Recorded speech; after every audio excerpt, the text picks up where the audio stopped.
Hello? Who's there? Is there anyone alive out there? Wait, you don't look like the Arlessa's guards. Are you from outside the castle? My name is Jowan. I'm a mage Lady Isolde hired to tutor her son Connor. Until they, threw me into the dungeon here. I'm not proud of it. The Arlessa had no idea what I was hired to do when she took me in to tutor Connor. I know it looks suspicious, but I'm not responsible for the creatures and the killings in the castle. I was already imprisoned when all that began. At first, Lady Isolde came here with her men, demanding that I reverse what I'd done. I thought she meant my poisoning of the Arl. That's the first I heard about the walking corpses. She thought I'd summoned a demon to torment her family and destroy Redcliffe. She had me tortured. There was nothing I could do or say that would appease her. So they left me to rot. I was instructed to by Terran Loghain. I was told that Arl Aemon was a threat to Ferelden, that if I dealt with him, Loghain would settle matters with the Circle. You see, I'm a Maleficar, a blood mage. A blood mage? Well, that isn't good. Ah, I thought you looked familiar. I had thought you dead, hunted down by the Templars. I guess you might have been told that. I was in hiding when I was caught. But instead of killing me, Loghain made me an offer. But he's abandoned me here, hasn't he? Everything's fallen apart and I'm responsible! I have to make it right somehow, I have to! Connor had started to show signs. Lady Isolde was terrified the Circle of Magi would take him away for training. Connor? A mage? I can't believe it. She sought an apostate, a mage outside the Circle, to teach her son in secret so he could learn to hide his talent. Her husband had no idea.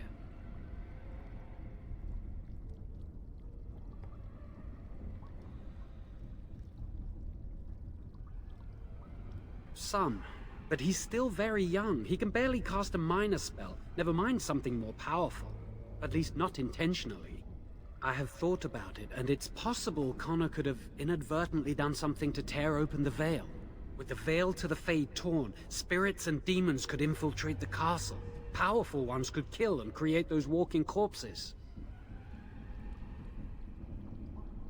I never meant for it to end like this. I swear. Let me help you fix this. He wishes to redeem himself. Doesn't everyone deserve that chance? Jowan has good intentions, but a blood mage? I find it difficult to trust his words. I don't know. He is a blood mage. But this is an unusual situation. Give me a chance, please.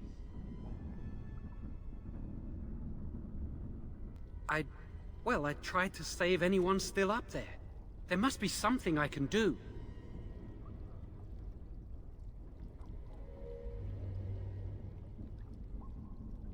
Afterwards, I assume I'll be arrested, or executed, or whatever people like me get.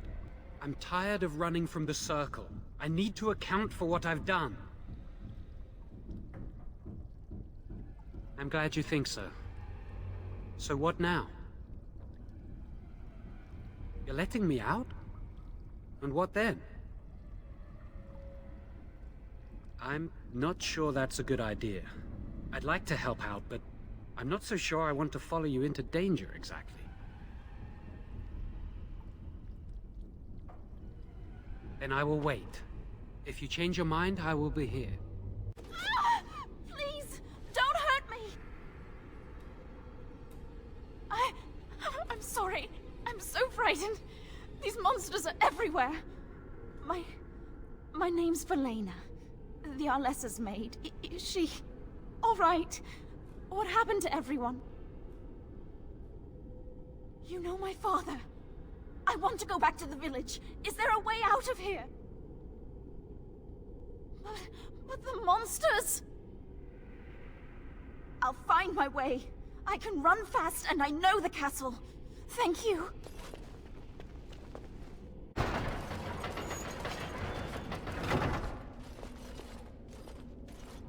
You have opened the gates. That is good. My men and I are eager to see our Arl again. Shall we enter the main hall together? It must be held if we are to regain control of the castle. Excellent. Let us go now, then, and see what awaits us there.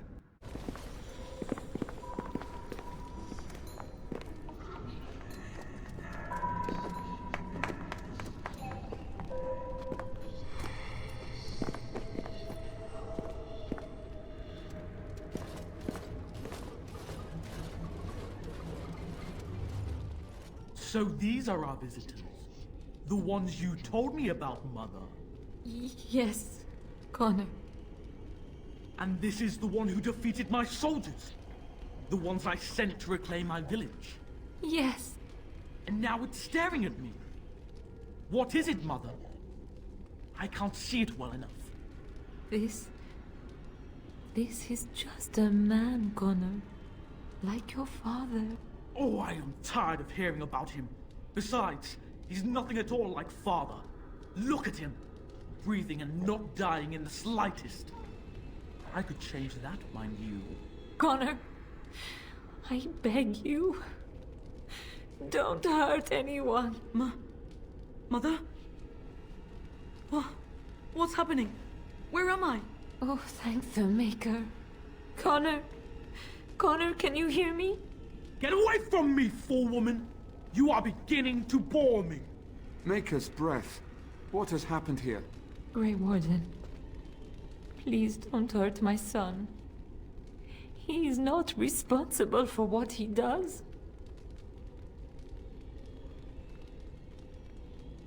Connor didn't mean to do this. It was that mage, the one who poisoned Demon. He started all this. He summoned this demon. Connor was just trying to help his father. It was a fair deal. Father is alive, just as I wanted. Now it's my turn to sit on the throne and send out armies to conquer the world. Nobody tells me what to do anymore. Nobody tells him what to do. Nobody! Ha ha ha ha! Quiet, Uncle! I warned you what would happen if you kept shouting, didn't I? Yes, I did. But let's keep things civil. This man will have the audience he seeks. Tell us, what have you come here for? I'm not finished playing. You can't make me stop. I think it's trying to spoil my fun, Mother. I don't think... Of course you don't! Ever since you sent the knights away, you do nothing but deprive me of my fun. Frankly, it's getting dull. I crave excitement and action. This man spoiled my sport by saving that stupid village, and now he'll repay me. Tegan. Oh, Tegan. Are you all right? I am better now, I think. My mind is my own again. Blessed Andraste. I would never have forgiven myself had you died. Not after I brought you here. The fool I am. Please. Connor's not responsible for this. There must be some way we can save him. Yes. I didn't tell you because I believed we could help him. I still do. I do not know if we can save him. Demons do not listen to reason. He's not always the demon you saw. Connor is still inside him, and sometimes he breaks through. Please. I just want to protect him. Isn't that what started this? You hired the mage to teach Connor in secret, to protect him. If they discovered Connor had magic, then they'd take him away. I thought if he learned just enough to hide it, then... None. I trusted Logain. Why wouldn't I? How could I have suspected the mage he sent would be a murderer? And Eamon knew nothing of your plans. Do you not realize what you've done, Isolde? Eamon would only demand we do the right thing. I was not going to lose my son. Not to magic. He left Connor's raising to me. When I discovered it, I was frightened. I didn't know what to do. And so you brought doom upon us all and death to your own son. No. No, please. There must be another way. There must be something we can do. I think he ran upstairs, to the family quarters. Violence scares him. I know that sounds strange. He may have run up to his room, or... I don't know. The fighting may have scared Connor into... coming out again, and so he ran. So you're saying he may be vulnerable? Perhaps. Is there no other way? Upstairs in his room. I think the demon has been keeping him alive. So if we destroy the demon, then... Then my husband may perish. Yes. I wouldn't normally suggest slaying a child, but he's an abomination. I'm not sure there's any choice. We can't kill a young boy, demon or no demon. Please don't say we're considering that. I do not like the idea of hurting the boy, but... Connor is my nephew. But... he is also possessed by a demon. Death would be... merciful. No? What about the mage? He could know something of this demon? If he still lives, we could speak to him. Then we should bring him here immediately. I do not know how much we can trust him. But we must find out what he knows. Tegan, could you find him? I will try. Though if he resists, I will not hesitate to kill him. I'll return shortly. You're lucky to be alive, Jowan. After all you've done. I didn't summon any demon, Lady Isolde. But I did poison the Arl, and that started all this. I'm willing to help if you'll let me. The demon in Connor needs to be destroyed. Killing Connor is the easiest way to do that, certainly. But there is another way. A mage could confront the demon in the Fade, without hurting Connor himself. What do you mean? Is the demon not within Connor? Not physically. The demon approached Connor in the Fade while he dreamt, and controls him from there. We can use the connection between them to find the demon. You can enter the Fade, then? And kill the demon without hurting my boy? No, but I can enable another mage to do so. It normally requires lyrium and several mages. But I have... blood magic.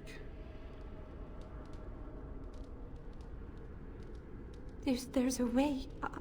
I must know it. Please. Tell us what you mean, Jowan. Lyrium provides the power for the ritual, but I can take that power from someone's life energy. This ritual requires a lot of it, however. All of it, in fact. So, someone must die? Someone must be sacrificed? Yes, and then we send another mage into the Fade. I can't enter because I'm doing the ritual. Maybe I shouldn't have said anything. It's not much of an option.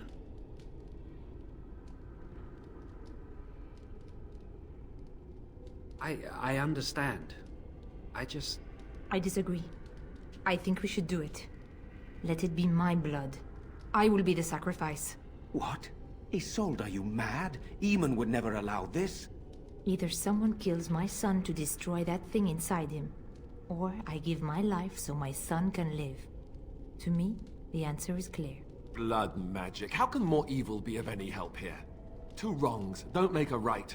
Can we even trust this Jowan to do as he promises? Give him access to such power, and who knows what he shall do. I am uneasy. Connor is blameless in this. He should not have to pay the price. It's up to you, my friend. You know more about such things than I do, and it's your companion going into the Fade. The decision is yours. You can find lyrium and more mages at the Circle of Magi, if they would even do it. Indeed. It should not be difficult to get what is needed, provided we have the time. But what will happen here? Connor will not remain passive forever. Very well. I will keep Jowan here as a precaution. He says he wants to help, so he will keep an eye on Connor with us. Go to the tower quickly, then. The longer you are away, the greater the chances of disaster. Oh, thank the Maker. We need help. They attacked the wagon. Please help us. Follow me. I'll take you to them.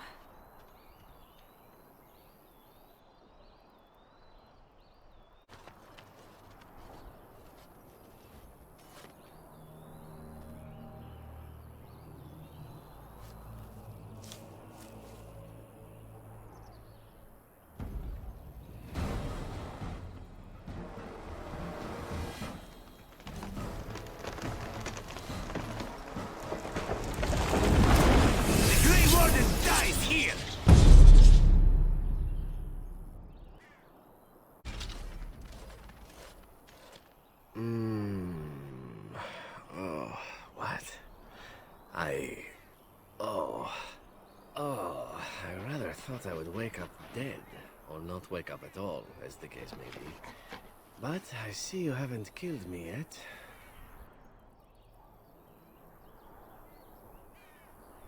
Ah, so I'm to be interrogated. Let me save you some time. My name is Zevran. Zev to my friends. I am a member of the Antivan Crows, brought here for the sole purpose of slaying any surviving Grey Wardens, which I have failed at, sadly. So would I be, in your shoes. For me, however, it sets a rather poor precedent, doesn't it? Getting captured by a target seems a tad detrimental to one's budding assassin career.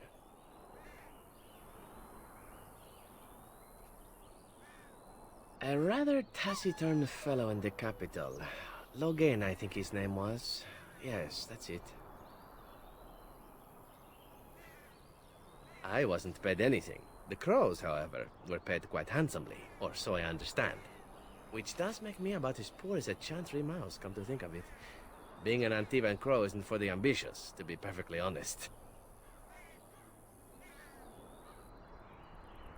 Well, aside from a distinct lack of ambition, I suppose it's because I wasn't given much of a choice. The Crows bought me young. I was a bargain, too, or so I'm led to believe. But don't let my sad story influence you. The Crows aren't so bad. They keep one well supplied. Wine, women, men, whatever you happen to fancy. Though the whole severance package is garbage, let me tell you. If you're considering joining, I'd really think twice about it.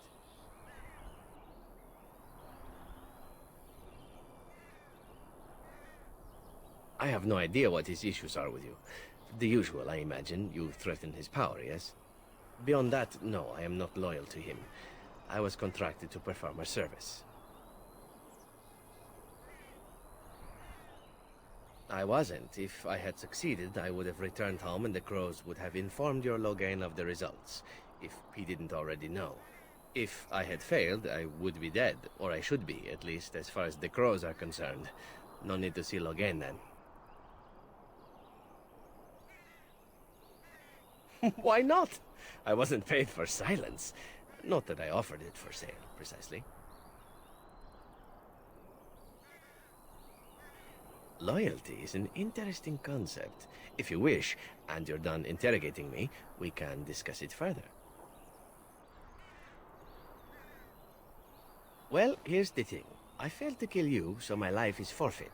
That's how it works. If you don't kill me, the Crows will. Thing is, I like living. And you obviously are the sort to give the Crows pause, so let me serve you instead. To be completely honest, I was never given much of a choice regarding joining the Crows. They bought me on the slave market when I was a child. I think I paid my worth back to them plus tenfold. The only way out, however, is to sign up with someone they can't touch. Even if I did kill you now, they might just kill me on principle for failing the first time. Honestly, I'd rather take my chances with you.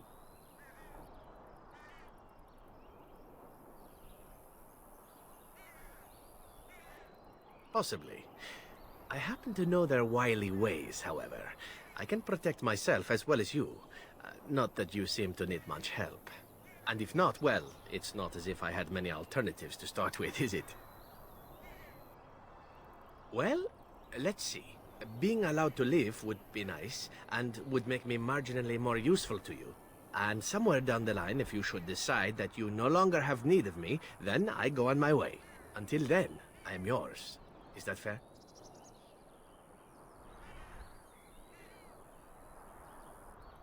What? You're taking the assassin with us now? Does that really seem like a good idea?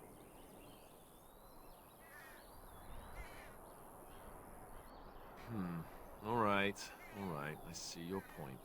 Still, if there was a sign we were desperate, I think it just knocked on the door and said hello. Welcome, Zevran. Having an Antivan Crow join us sounds like a fine plan. Oh, you are another companion to be, then?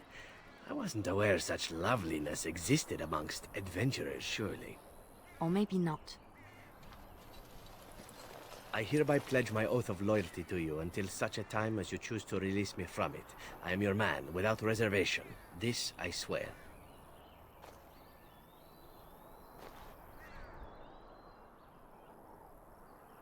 It's cold in my tent, all alone. So you shall come to my tent? But whatever shall we do in that tiny little space together while we wait for it to warm? Good. Then let us waste no more time with foolish talk.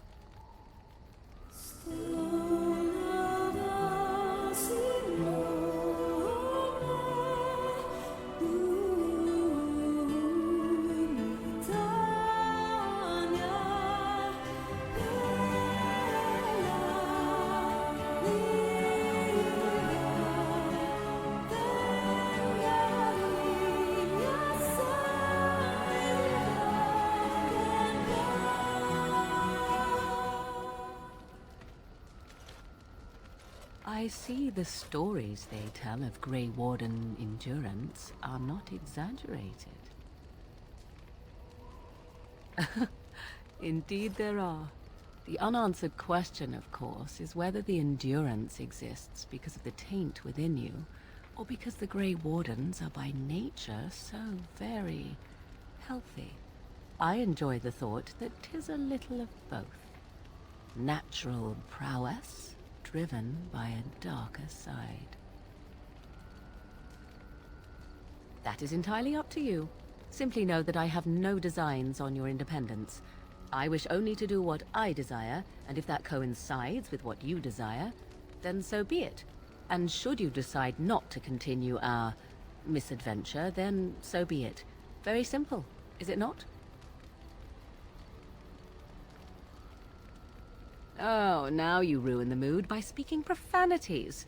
Silly man. Come then, let us be off before the others begin to stare. Here I am. Oh, this should be good. Go ahead. Well now, I imagine that's a very fair question. Being an assassin, after all, is a living, at least as far as such things go. I was simply never given the opportunity to choose another way. So, if that choice presents itself, why should I not seize upon it? Now that you mention it, I am not entirely certain. I was but a boy of 7 when I was purchased. For 3 sovereigns, I'm told. Which is a good price, considering I was all ribs and bone and didn't know the pommel of a dagger from the pointy end. The Crows buy all their assassins that way. Buy them young, raise them to know nothing else but murder. And if you do poorly in your training, you die. Of course, you compete against your fellow assassins, and those who survive are rightfully proud of it. In Antiva, being a crow gets you respect. It gets you wealth, gets you women, and men, or whatever it is you might fancy.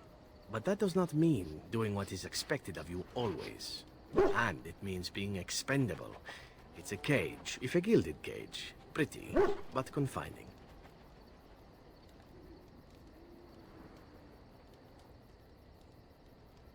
I fancy many things. I fancy things that are beautiful, and things that are strong. I fancy things that are dangerous and exciting. Would you be offended if I said I fancied you? Ah, that's too bad. I do so enjoy it when I get to be flirty. As for what I'll do in the future, presuming that there is one, I truly can't imagine. It might be interesting to go into business for myself, for a change. Far away from Antiva, of course. For now, naturally, I go where you go.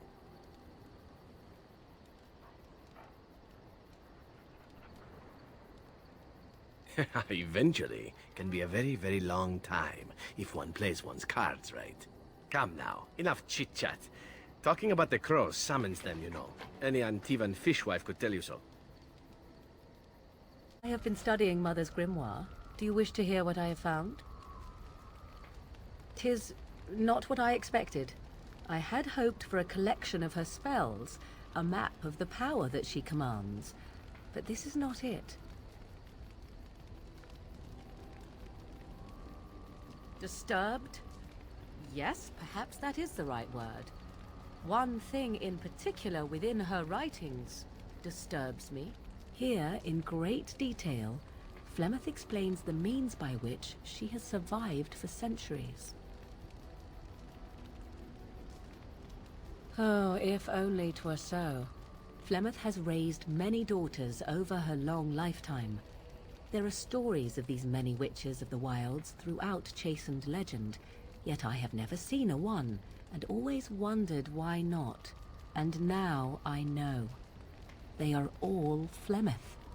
When her body becomes old and wizened, she raises a daughter, and when the time is right, she takes her daughter's body for her own.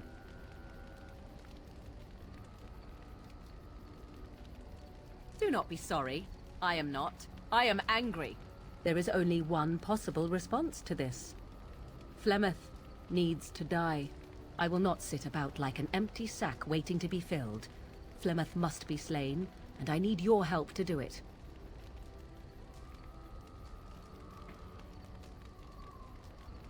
And what would that do? At best, I would receive pointless reassurances. At worst, Flemeth would imprison me once she became aware I know what I do. I know my mother well enough to be confident she would show no mercy when it came to her own survival. I must do the same. Because if she is slain while I am near, I am not certain that she will not simply be able to take possession of me right there. So obviously I cannot be the one to do it. Then what needs to be done is for you to go back to Flemeth's hut in the Kakari Wilds without me. Confront her and slay her quickly. I doubt she will truly be dead even then, but it will take her years to find a new host and recover her power, if that is even possible. The thing I must have is her true grimoire. With it, I can defend against her power in the future. Everything else in her hut is yours. Not really, but the sooner the better, no? I am grateful. The sooner this can be done, the sooner it will set my mind at ease. So, full of questions, are you? I can see why you might ask this, despite knowing the fate that she has in store for me. The truth is that no, under normal circumstances, of course, I would not turn against my mother so. For all that she is not the picture of maternal love, I mean her no ill will. But Flemeth herself taught me long ago, once you know your enemy, strike quickly and without mercy. Were our positions reversed, she would no doubt do exactly the same.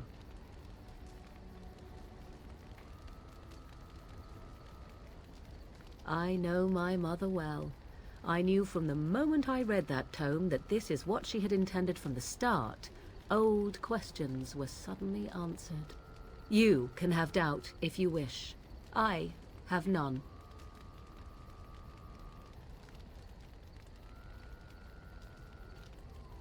Good. Then please, end this waiting and deal with her as soon as you can. This is driving me nearly mad. Here I am. Oh, this should be good. Go ahead. Well, The Crows would have you believe that it is an involved process that takes years of training. The sort that tests both your resolve and your endurance. Survive that process and maybe, just maybe, you're good enough to start being considered one of them. But quite frankly, the truth is that all it requires is a desire to kill people for a living. It's surprising how well one can do in such a field. Within the Crows, I did. But it has been something the Crows have devoted a great deal of time to perfecting. An assassin simply specializes in striking from stealth, and in maximizing that first attack to be as lethal as possible. Debilitate your foe, either by poison or by crippling their limbs, makes any follow-up combat you need to engage in that much simpler.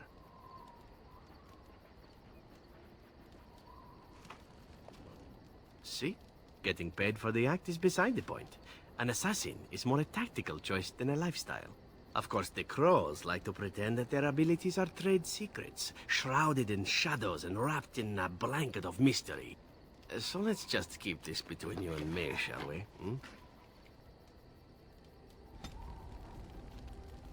Here I am.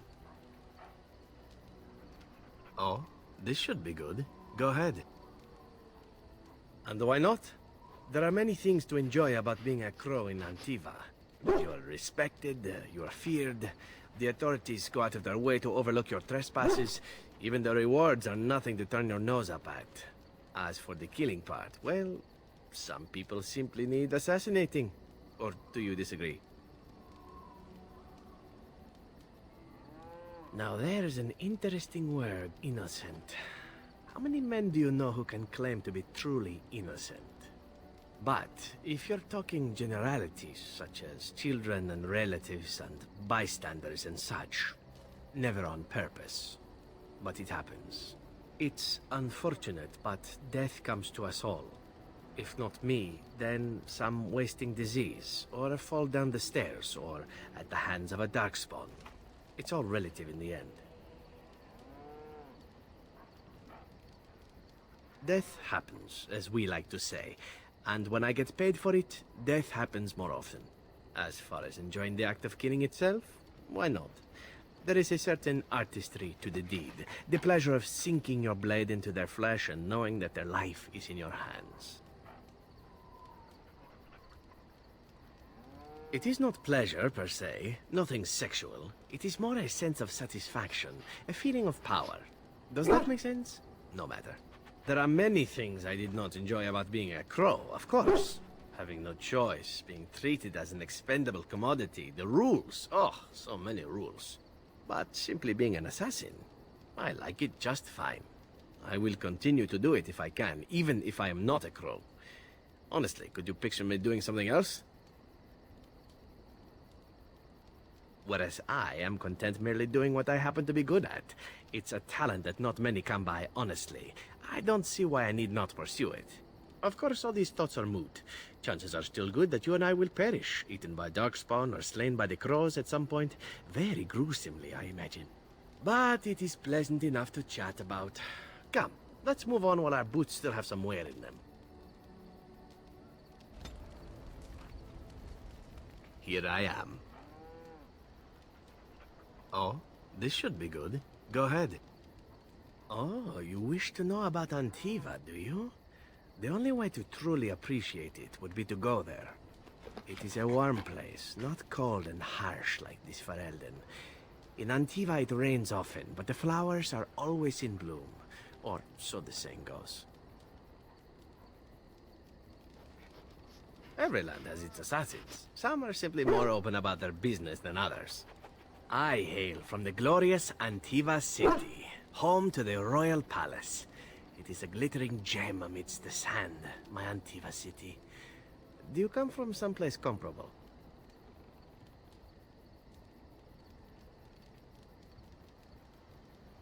Oh, I have never seen that place.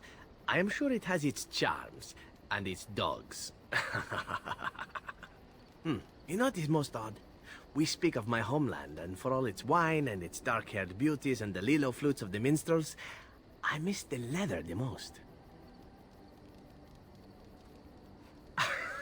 It may as well be, but not this once, no. I mean the smell. For years, I lived in a tiny apartment near Antiva City's leather-making district, in a building where the crows stored their youngest recruits, packed in like crates. I grew accustomed to the stench, even though the humans complained of it constantly. To this day, the smell of fresh leather is what reminds me most of home, more than anything else.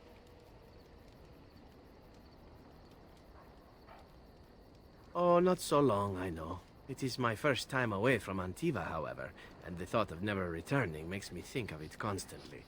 Before I left, I was tempted to spend what little coin I possessed on leather boots I spotted in a store window.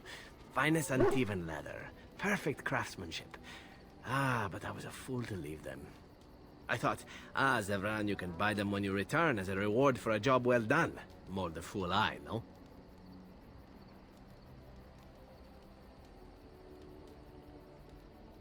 True, and it's a comforting thought. One simply never knows what is to come next. How could I have suspected I would end up defeated by a handsome Grey Warden? A man who then spares my life? I could not.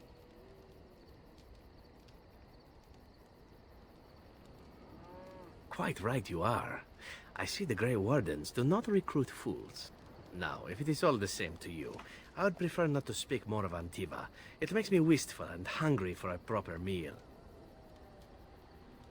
You called. I am hardly surprised. To put it lightly, no one has a place here. Your farmers wish to be merchants. The merchants dream of being nobles, and the nobles become warriors. No one is content to be who they are. What does that accomplish? The farmer who buys a shop is never a merchant. He is always a farmer turned merchant. He carries his old life with him as a turtle carries its shell.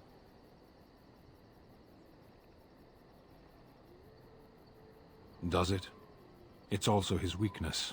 If he stumbles and falls over, it pins him on his back. It is better to armor yourself with no more than what you need. One life, one duty. You can learn to find it in doing your duty, in serving your people. There is no need to search for it. Shall we move on? Perhaps. It's strange to be in a crowd and hear a language that is not your own. To see faces that are and aren't like yours. I miss the smells of Saharon. Tea and incense and the sea. Ferelden smells of wet dogs. True. I was trying to forget that part. Shall we move on? There is interesting food here. You have a thing. It doesn't have a word in the Kunari tongue. Little baked things like bread, but sweet and crumbly. Yes, we have no such things in our lands. This should be remedied. Shall we move on? Speak, then. Then I suggest we move on. As you wish. Have you heard much about the Grey Wardens of old?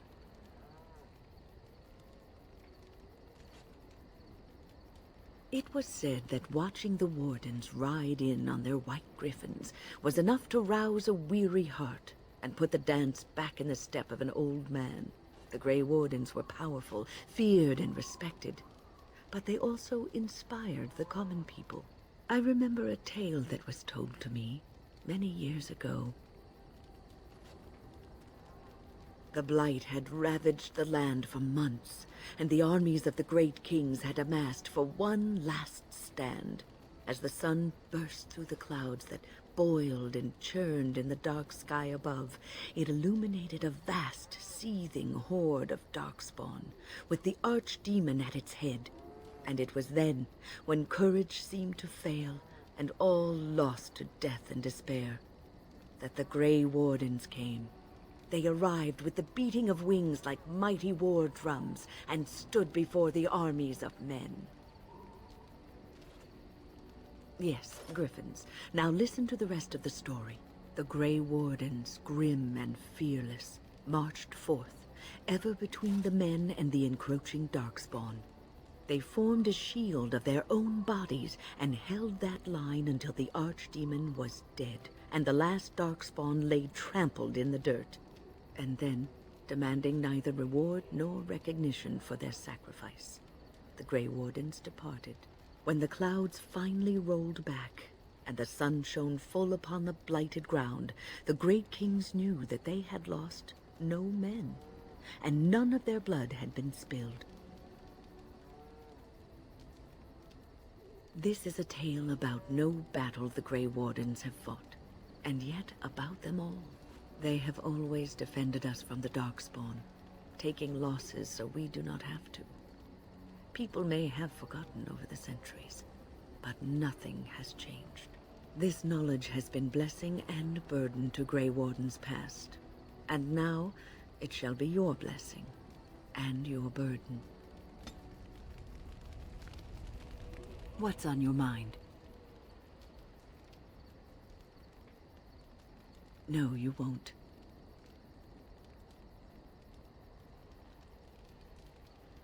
You wonder sometimes, don't you? If your life would be better if you weren't who you are. When I was a young woman in the tower, I came to the realization that the circle would be my life, and I would know no other. Family, love, a simple life. These were things that others took for granted, that I would never have.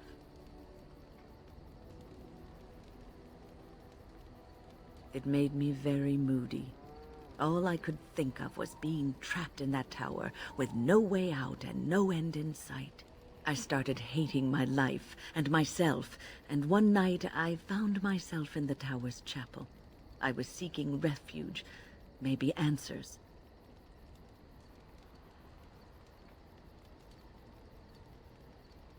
I must have looked tearful or made some noise, because the revered mother came out and decided to speak to me.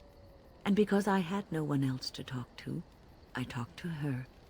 I must have said many silly things, but she told me that the Maker puts us all on our paths for a reason, and fighting our intended course is what causes so much anguish.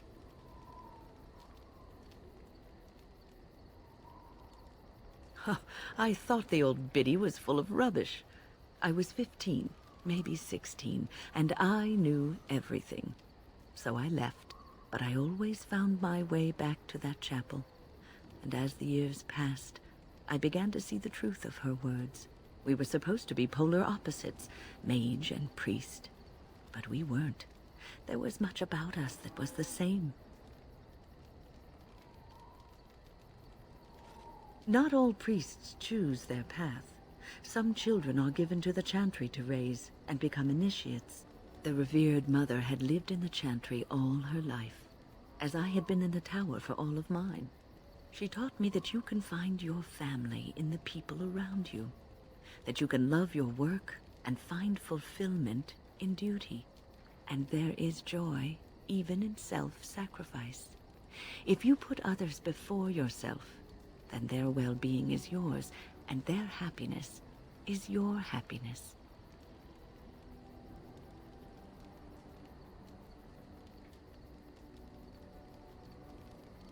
You can scream and cry and be angry about life as a Grey Warden, or you can accept it and allow yourself to see the good in it.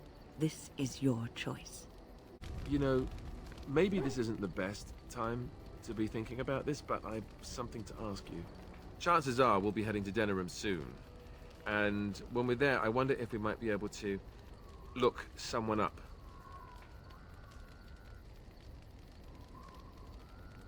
I'm not talking about a friend, exactly. And no, it's not that sort of friend either. The thing is, I have a sister, a half-sister. I told you about my mother, right? She was a servant at Redcliffe Castle and she had a daughter. Only, I never knew about her. I don't think she knew about me either. They kept my birth a secret after all.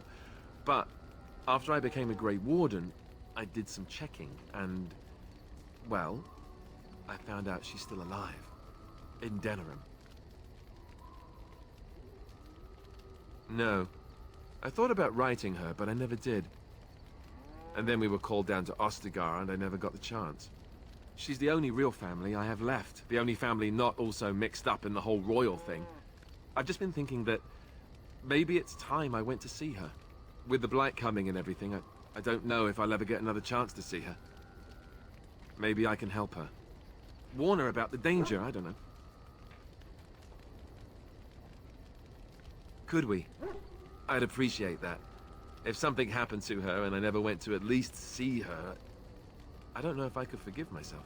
Her name is Goldana, and I think she remarried but still lives just outside the alienage. If we're in the area, then, well, it's worth a look.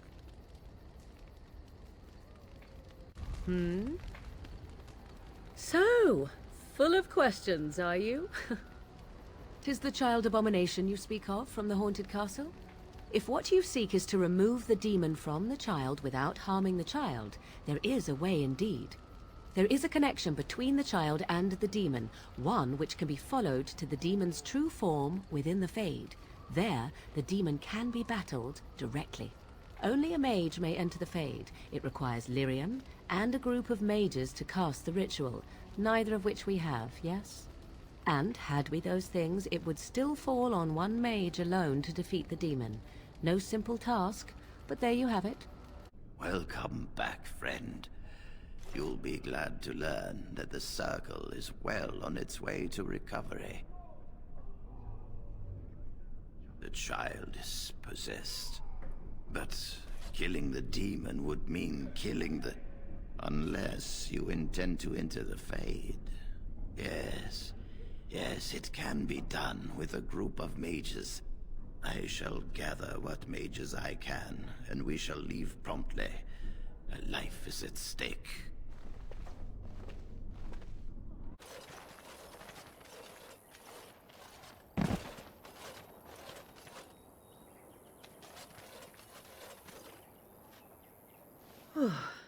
I fell.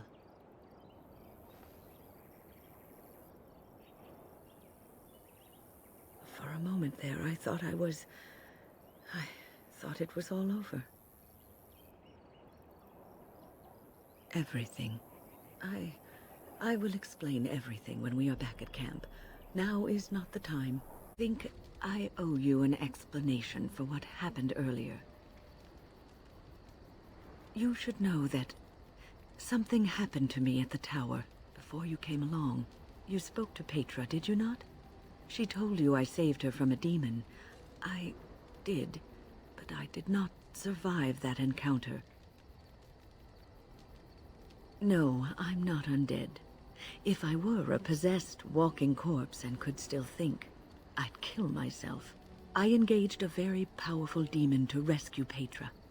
It sapped me of all my energy and will and left me drained. It took everything I had to defeat it. And when I was done, I no longer had the strength to keep my heart beating. I remember my life ebbing away. Everything receded from me. Sound, light. I remember being enveloped in complete, impenetrable darkness. And then I sensed a presence enfolding me and cradling me, whispering quietly to me. The sensation is impossible to describe. I was being held back, firmly but gently, as a mother would a child, eager to slip from her grasp. I felt life and warmth flowing through my veins again. I began to be aware of small sounds and the discomfort of my hip pressing into the cold stone of the tower floor. The Fade contains spirits both benevolent and malicious. The benevolent spirits seldom make themselves known, because they want nothing from mortals, unlike the demons. It was one of these spirits that saved me. Without it, I would be dead. And it has not left me. It is with me, even now, bonded to me. You see, I am supposed to be dead. It is the spirit that is keeping me in this world. And this is not the way of things. Perhaps the spirit did not expect this, but it is weakening gradually. I am living on borrowed time. I do not know. I can feel when the spirit weakens, so I should have fair warning. But come, let us not talk about this. There is time yet. What's on your mind? I assume this is for the Arl's son, the young abomination, yes? There is something that can be done, though it is not a simple matter to accomplish by any means. There is a connection between the child and the demon, one which can be followed to the demon's true form within the Fade. There the demon can be battled directly. The difficulty lies in entering the Fade. Only a mage can do so, but it requires a ritual that calls for both lyrium and a group of mages. And we possess neither of those things, obviously.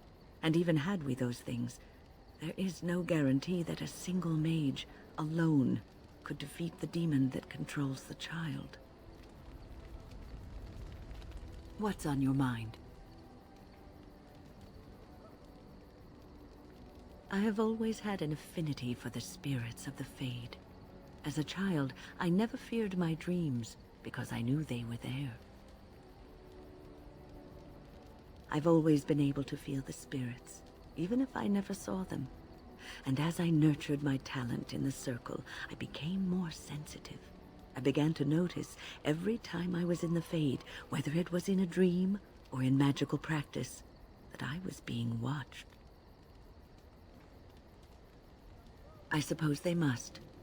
It is these benevolent spirits that create our dream worlds in the Fade. Sometimes I would see it, a glowing, nebulous form. Most times I would just feel its presence, gentle and comforting, but somehow alien. I think it is a spirit of faith. They have never been seen before, and perhaps I am wrong. But something tells me I'm not. It always felt like the same entity. This one spirit was curious about me, and was guarding me, for want of a better word. There were times when I was in the Fade that it seemed to stretch forth to shield me, keeping me safe. And I think it gave me strength in my most terrible battles, Ostagar being one of them. I don't know why I was chosen. Perhaps it knew that there was something more that lay in store for me. I like to think that I was given a rare chance, and I'm going to make the best of the time so generously given to me. I will not lie motionless in a bed with coverlets up to my chin, waiting for death to claim me. That is not the death for me. And so I will fight alongside the Grey Warden, and help prepare him for the task that is yet before him. So you had better listen to me, because I swear, if I should fall before the end and you don't seem to be doing things properly, I'll get up again to give you a good finger-wagging. You know, I think you'll be all right, even without my help. What's on your mind? Cure me? What, am I sick now? Even you know that you cannot cure the dead. And I'm not the only one dying. You are too. I'm just more efficient about it. Ah, child, your concern is heartwarming. But death comes to everyone, and it is not something to fear.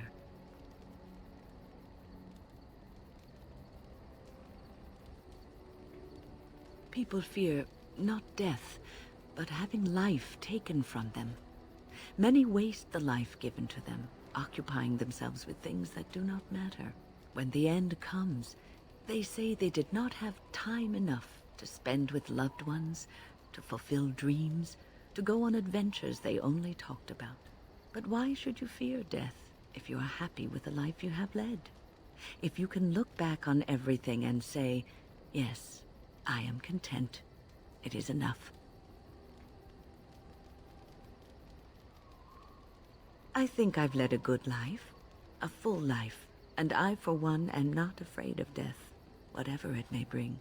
They say that when you die, your spirit travels through the Fade and returns to the Maker. And after that, we'll see, won't we? What's on your mind? I try not to dwell too much on the mistakes of my past, of which there are many. I would go quite mad if I did that. But I do have one regret. The greatest misstep of my life. made even more grave because it had dire consequences for someone else. Years ago, I was assigned as mentor to a lad, Anarin. He was my first apprentice. Anarin was an elf, raised in one of the elven alienages, and he was very mistrustful of humans, especially humans in authority.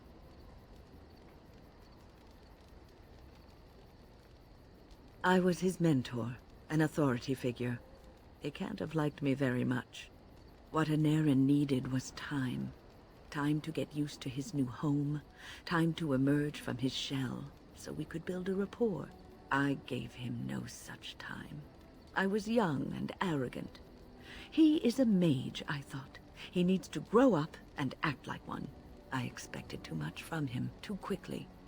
I gave no consideration to his origin or his feelings, and he retreated further from me.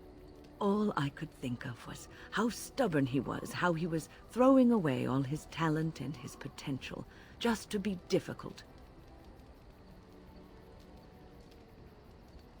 Oh, I dread to think. I was a harsh taskmistress.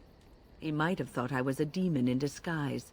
You cannot plant crops in the cold, wintry ground. You cannot teach a student who is closed off and unresponsive. Patience is what is needed, and I learned that too late to help him. Anarin ran away from the circle one night. I had berated him over some trivial, ridiculous matter that I no longer remember. I drove him away because of something utterly unimportant. He was a child, 14 at the time of his leaving. They had his phylactery, and they hunted him down. The Templars. That is what they do. They hunt down and neutralize rogue mages. They called him Maleficar, a mage who practices forbidden magic, deserving of death. He was a child, misunderstood and lost. I begged the Templars to tell me if he suffered, if they gave him a quick death. I got no answers from them. I was his mentor, and they wouldn't even tell me what became of him. I should have known better. I had the best mentors. They were kind, compassionate. Why didn't I learn from them? I failed Anarin. All I had to do was listen to him. He would try to talk to me, and I would tell him to concentrate on his spells. He talked about the alienage sometimes, and the Dalish. He always talked about looking for the Dalish elves. The Templars are well-trained and thorough. That he still lives, it would be a vain hope. The apprentices that came after Anarin benefited greatly from the lessons I learned from him. In a sense, he was my teacher, and I his student. And there it is. My story, my one greatest regret. What's on your mind? Is something troubling you?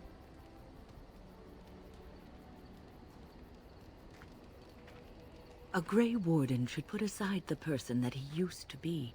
It has shaped the person that he is, but he has become something greater. Grey Wardens have no titles.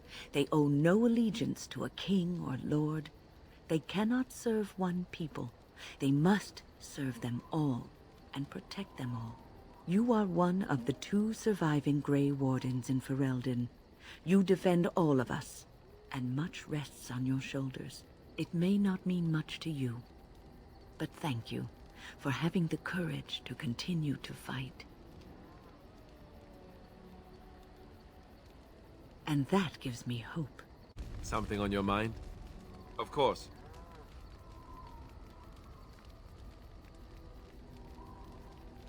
Never what? Had a good pair of shoes? I'm not sure I do. Have I never seen a basilisk? Ate jellied ham? Have I never licked a lamppost in winter? Make fun of my comrade in arms? Perish the thought. Well, you tell me. Have you ever licked a lamppost in winter?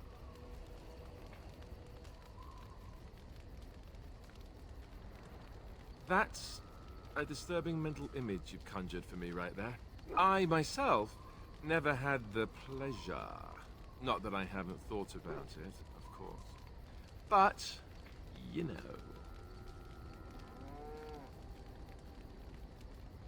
Well, living in the Chantry is it's not exactly a life for rambunctious boys. They raised me to be a gentleman. That's not so bad, is it?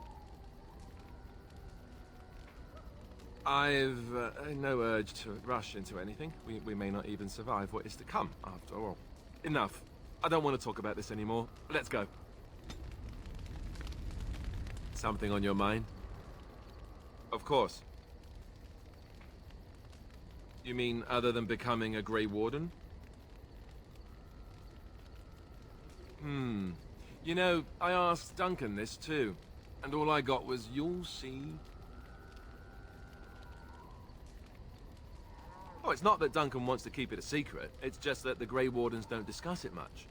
I gather it's not a pleasant topic. The first change I noticed was an increase in appetite. I used to get up in the middle of the night and raid the castle larder. I thought I was starving. I'd slurp down every dinner like it was my last. My face all covered in gravy. When I'd look up, the other Grey Wardens would stare, then laugh themselves to tears. More like an initiation. They all went through it too.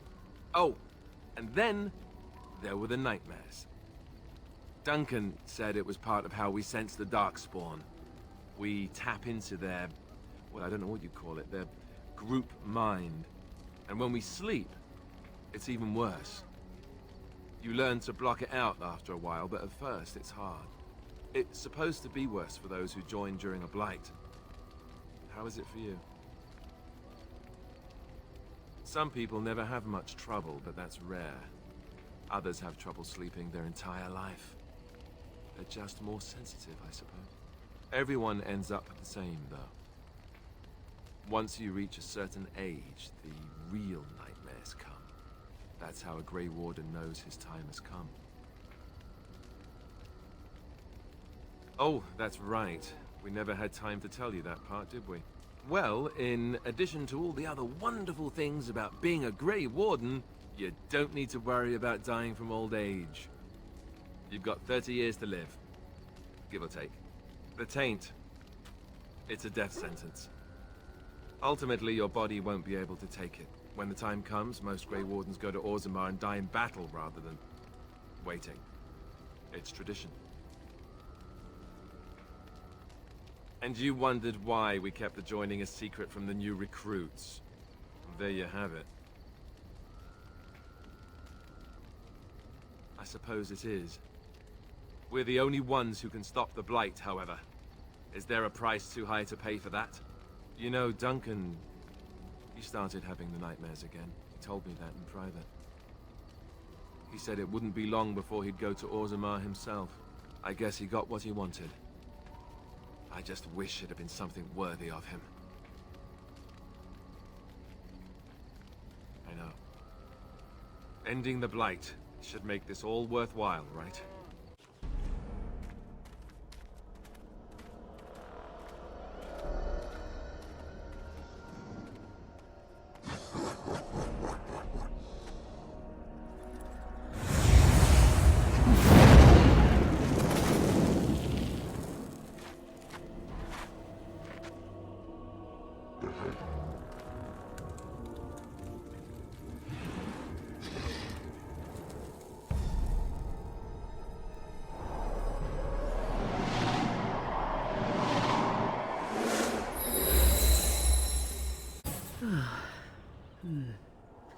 That was interesting and draining.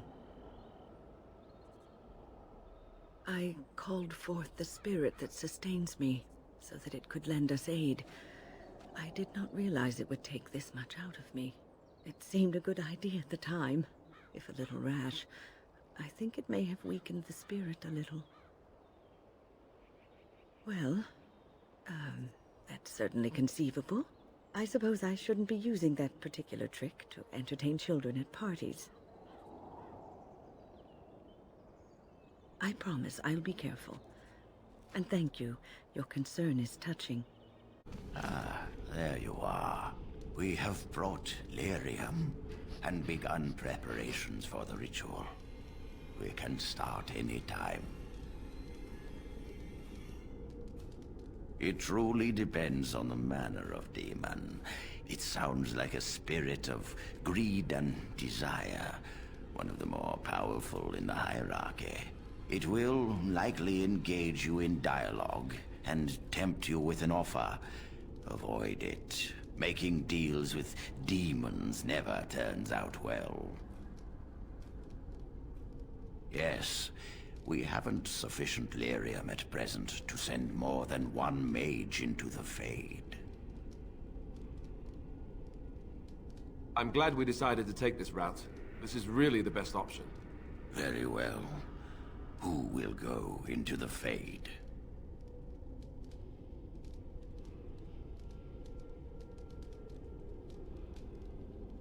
What? Me? Are you sure? Loose a blood mage into the Fade to meet a demon? What if he takes control of it? You trust too much and too quickly, but I shall do as you ask. I'll do my best. I promise. You there? Have you seen my son? I can hear him, but I cannot find him. This blasted fog has me turning in circles. Al-Eamon, do you remember me? You traitor! I guess you do. Stay away from my son! Stay away! Connor, we must flee! Where are you? Who are you? Are you the one that made Father ill? Tell me now! So, seen any demons around lately? Fool! You won't get near. I won't let you.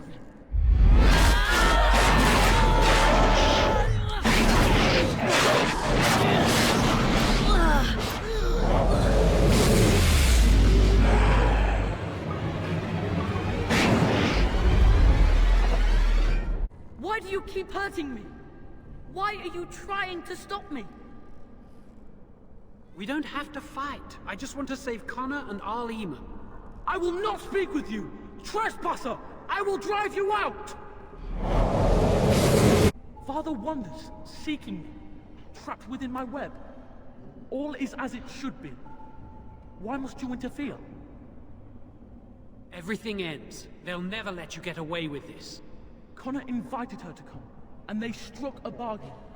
She has every right to do as she wishes. No. It is time for you to go now.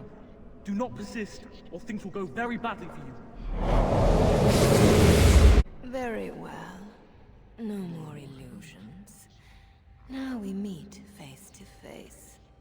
You see my true form, and stand in my domain. It is here I am most powerful. And yet I have no wish to engage your power, nor should you be so eager to engage mine. Perhaps we should converse instead? I've been given a chance to do something good for a change. I'm not going to throw it away. Alas, that is sad. Very well then. If you wish a battle, you will have it. Let us see if your power matches your boldness, creature.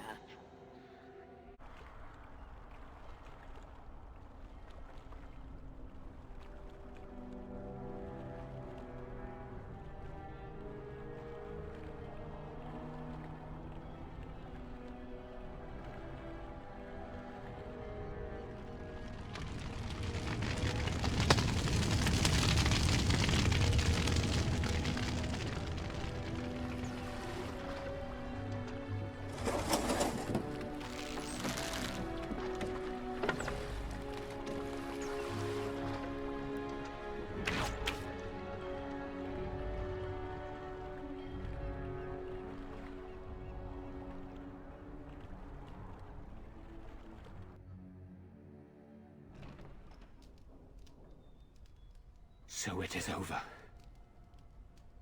Connor is his old self. He does not seem to remember anything, which is a blessing.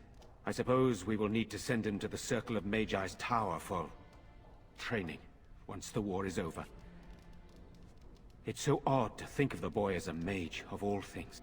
Eamon has much to mourn and rebuild should he recover. But at least he could be thankful that both his son and wife are safe. I owe you my deepest thanks. I can scarcely believe Connor is the boy he once was. There is still the matter of Jowan. You trusted him, and he saved Connor's life. I am unsure of what to make of that. We will hold him for Eamon to decide his fate. If he doesn't recover, Jowan's fate is sealed. What do you think?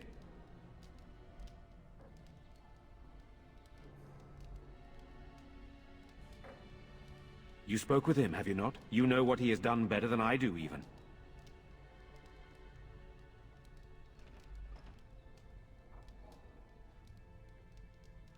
I would not trust him, but I would not presume to tell my brother what to do.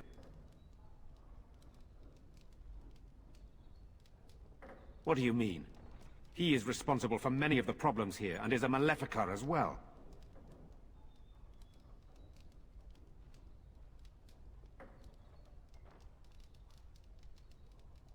Perhaps you are correct. But that is Eamon's decision, not mine. I'm sorry. Jowan stays in the dungeon for now. But our task is not done yet. Whatever the demon did to my brother, it seems to have spared his life, but he remains comatose. We cannot wake him. The urn. The urn of sacred ashes will save Eamon. That is a possibility. But there is a reason it's still an option. I am not simply grasping at straws. My husband funded the research of a scholar in Denerim, a brother Genetivi. He has been studying the inscriptions on Andraste's birth rock. When Eamon fell ill, I sent the knights to speak to Genetivi. I hoped that he had finally discovered the location of the urn of sacred ashes itself. They were unable to locate Genetivi. In desperation, I sent more knights in search of the brother, or some clue of the urn's location.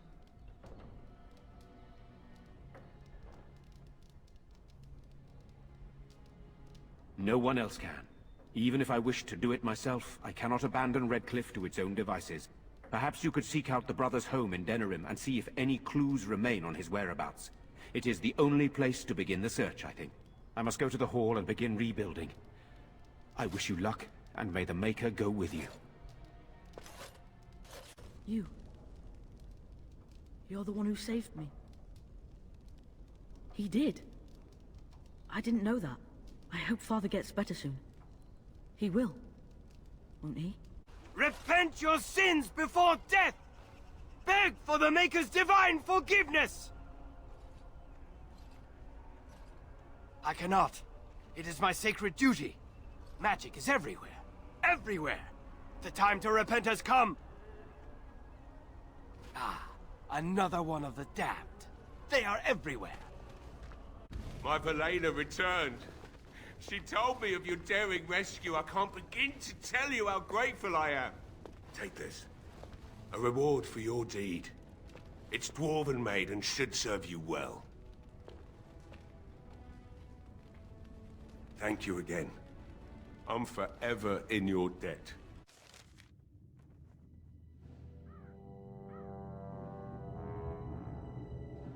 Sire, I have more news. Yes. Well, it seems that the fighting has gone Enough. exactly as you... I would like to know what you intend to accomplish, Father. Should we not be fighting the Darkspawn instead of each other? The nobility should be brought into line and then the Darkspawn defeated. This is no true blight, Anora. Only Kaelin's vanity demanded it be so. Beg pardon, sire. But blight or no, we may not have the manpower to face the Darkspawn soon. Kaelin approached your legions for support, did he not? Never! Marek and I drove those bastards out! Not roll out the welcome for them now! We need help, Father. We cannot deal with this crisis alone. Ferelden will stand on its own! I will lead it through this, Anora. You must have faith in me. Did you kill Kaelin? Kaelin's death was his own doing.